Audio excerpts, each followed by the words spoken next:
How did the French Revolution begin? So you might have seen on Classroom, I posted a graphic organizer. It's not the best copy, but it really clearly lays out kind of the causes of all the things that are contributing to the French Revolution. So use that kind of as like a handy dandy reference as we kind of go through this unit.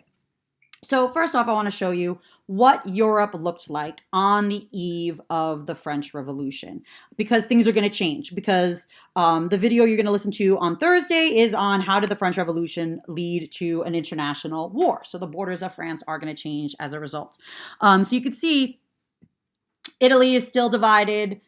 The Holy Roman Empire is still a mess. Austria is a large empire. And France in some ways is a little bit different than what France is today border-wise. So the first question, though, is how did the peasants get involved in the French Revolution? So everything's kind of playing out at Versailles with the calling of the Estates General.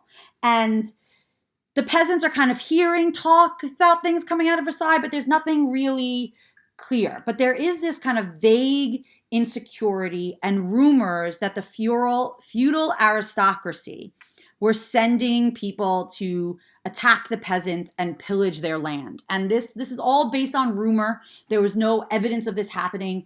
But this led to what becomes known as the Great Fear, which was a peasant revolt that broke out in July of 1789 while everything's kind of playing itself out at Versailles. Now, the lower classes had a lot of hope in the Estates General. Having everyone kind of come up with their list of grievances really, the cahiers really brought a lot of anger to the surface that people might have not even been necessarily realizing they were feeling.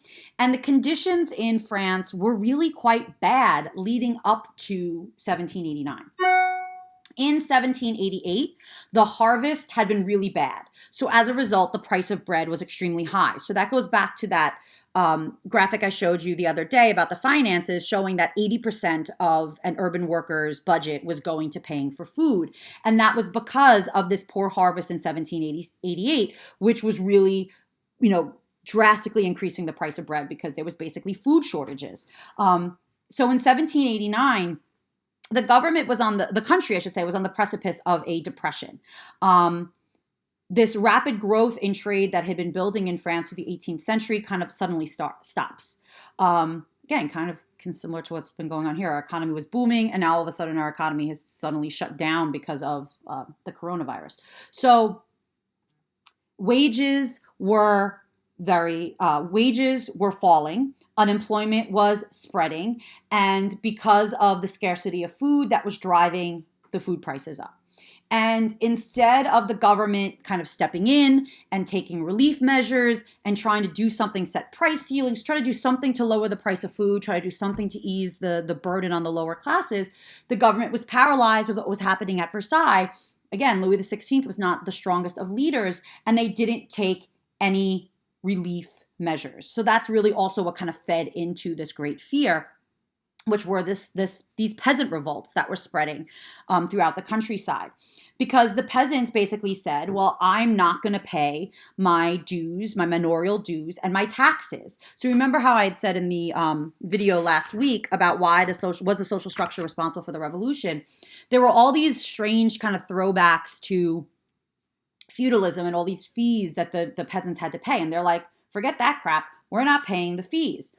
And people began, so you had a lot of uprooted people because of the unemployment and the fall of wages.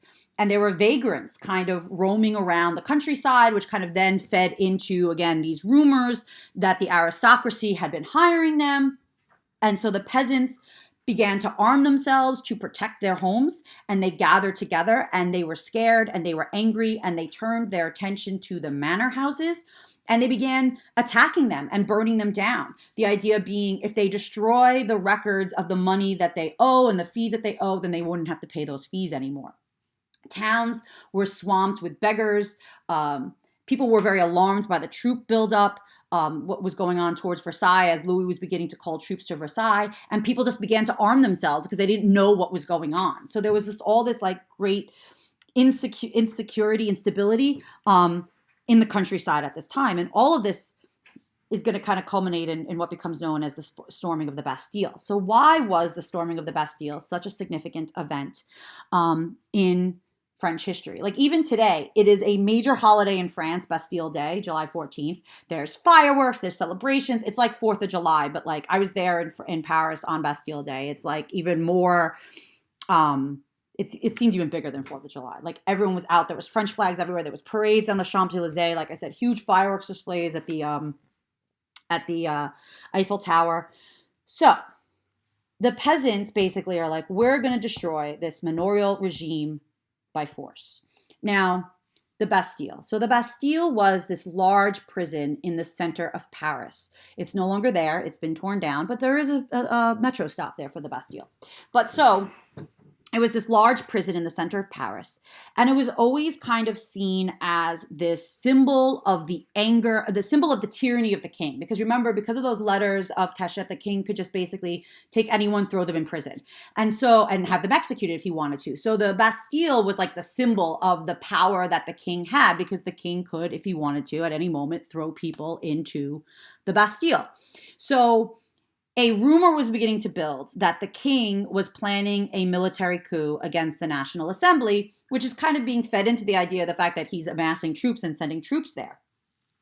So because of all of this upheaval, the governor of the Bastille, the head of the Bastille, placed the cannons in the embrasures, meaning he sent, like you could see at the top of this picture, like where the crenellation, where you could see like where the smoke is, like he placed the cannons out. And that really upset the people. And so the crowd wanted the cannons removed, and they wanted to capture the arms that were being held in the Bastille, because the Bastille was a prison, but the Bastille was also an armory, which makes no sense to me, but it was. So as a result, arms were held there too. So now the crowd's getting angry, and they're like, we want the arms that are there. Now, at the time, like when you look about this in French history, or if you look at this in France today, the storming of the Bastille is the symbol of like the ending of the French king's tyranny, tearing down this hated object of the king's power, freeing prisoners.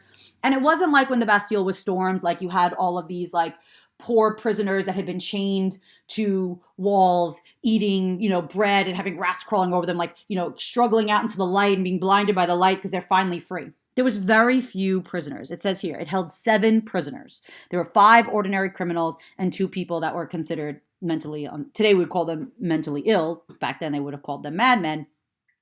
So this was not a place that was filled with a bunch of prisoners at the time. So this, even though that's how the French kind of make it out today, and like today's, in French culture, that really wasn't the reality of it. They wanted the guns, and they were upset about the cannons. So they stormed the Bastille, and the governor is forced to surrender. And so you can see in this image here, it shows basically the governor agreeing to the capitulation of the Bastille. And then they stormed the Bastille. They killed 7 of the guards.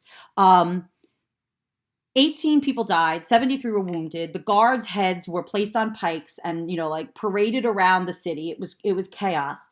The army did not respond to the capture of the Bastille. This basically saved the assembly at Versailles. The king, again, doesn't know what to do. And so he recognizes a citizens' committee who's going to form a new municipal government of Paris. So now the whole government of Paris is changing. He decides to send away the troops. And he tells the nobles and clergy that they should join the National Assembly. That he's like, you guys just got to join the National Assembly. Again, complete lack of leadership on the part of the king. But the fall of the Bastille is sometimes referred to as the First Revolution. So going back to what we talked about last week, this whole anatomy of the revolution, when we were talking about the social structure, impossible demands were made of the government, which, if granted, would mean the end of the government. The government has unsuccessful attempts to suppress the revolutionaries. Really, the government's not doing anything to suppress the revolutionaries in this situation. The revolutionaries begin to gain power and seem united.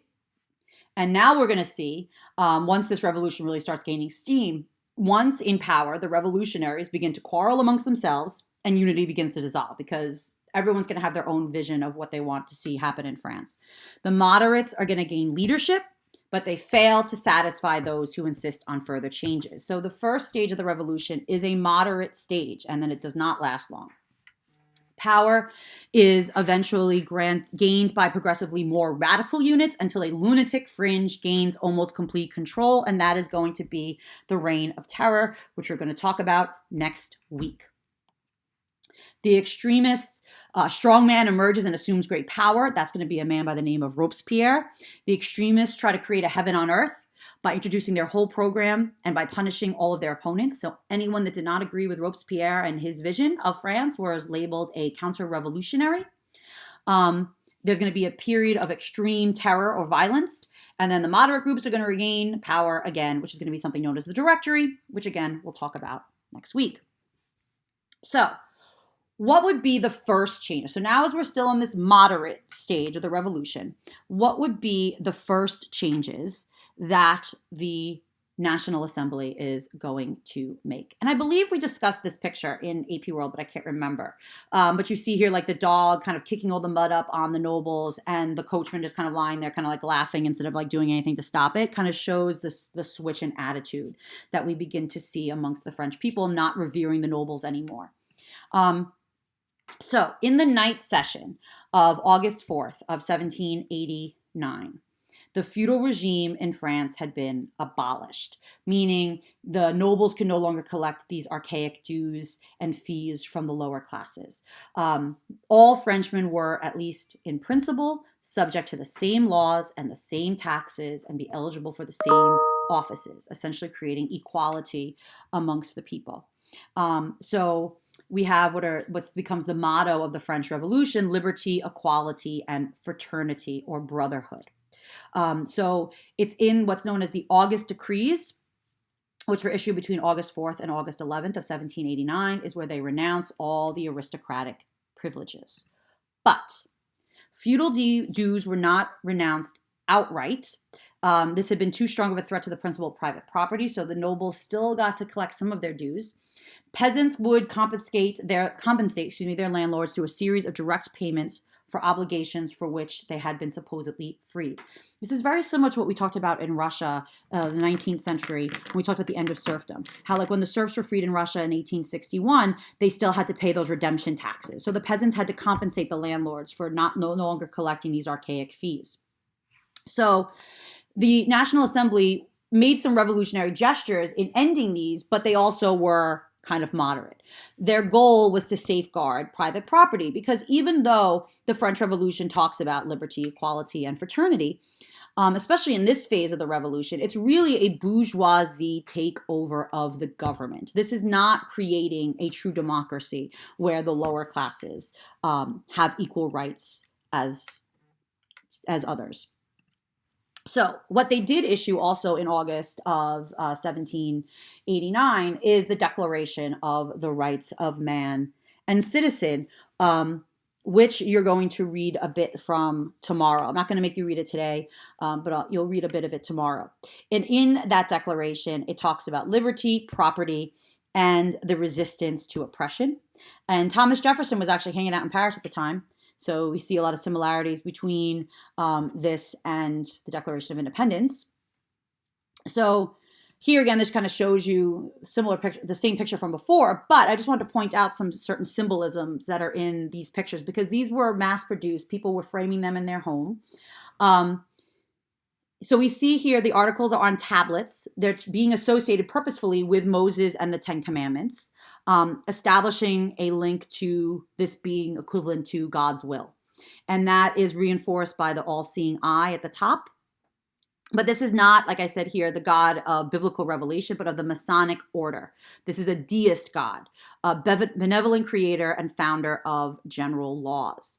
So the Declaration of Rights of Man is definitely what we would consider a very enlightened document. But here you can see other images of it mimicking this idea of the tablets of the Ten Commandments.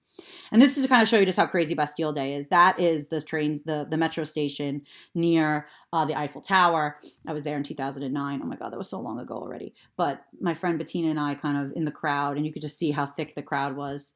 And there you could see some of the fireworks going off. And then that's the Champs-Élysées, and you can see all the French flags earlier in the day that would have been closed down for a massive parade through Paris.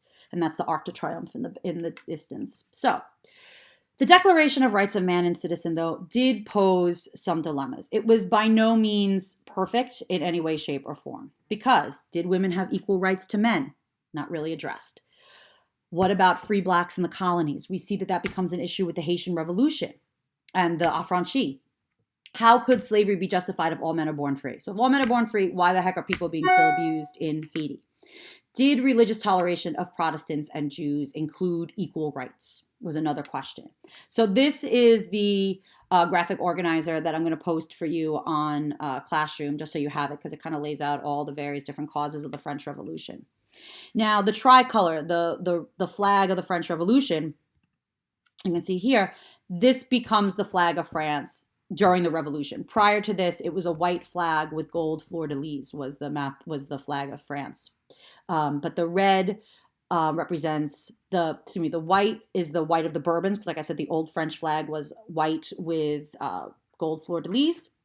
And the red and the blue represent the colors of Paris. And then the tricolor becomes fashionable and everyone's walking around displaying the tricolor. And here we could see some other revolutionary symbols.